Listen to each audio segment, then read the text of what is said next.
Hey folks, Daily Landsblog here. It's Monday, which means it's Whole Health Day. You caught a quick glimpse at the question every Monday. Whole Health gathers questions from their pharmacies. Whole Health is this a pretty cool group, I gotta say. I mean, they're not Landsberg's cool, but they're pretty good, the people that run this. And they put together this neat concept, which is taking independent pharmacies. And did you know that more than half the pharmacies in Canada are still independents?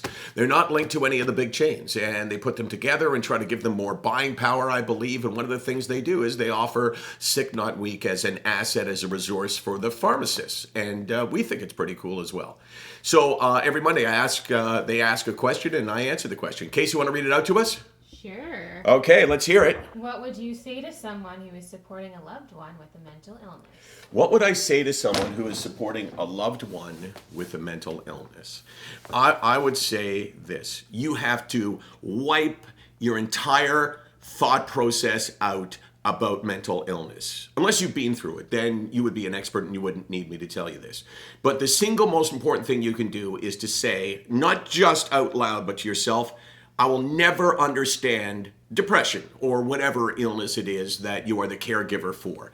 And that's important because you think you understand depression. That's important because all your life you have thought, well, I kind of get depression. I mean, I've never let it take me down, but I understand what it's like. You don't understand what it's like. And if you believe that you do, you will be a bad caregiver because you will say things that are counterproductive. You'll say things like to this person that you care about, oh, well, in your head, you'll think, okay, well, Michael's sad, therefore I have to do something nice for Michael to make him smile. Well, depression is not sadness. People who suffer from depression can be sad, but it's not the sadness that you need to treat, it's the depression. So you got to wipe out everything that you've ever thought about depression and start from scratch. And you can only do that if you ask the person that you care about to explain as best they can what this feels like. And still, you won't understand it any more than you would understand what it's like to go through chemotherapy if you've never gone through chemotherapy. You see, the healthy brain looks at the depressed brain and thinks, okay, well, all I got to do is make them happy. That's not it. So the question is, what would you say to someone who is supporting a loved one with a mental illness? Here's the first thing I would say. You go to them. See, that's number one. You go to them and you say, look, I don't understand. You can try to help me understand, but I never will. And if I act like I think I understand, you got to tell me, look, you're overstepping your bounds. And number two, you got to ask the question, what can I do for you?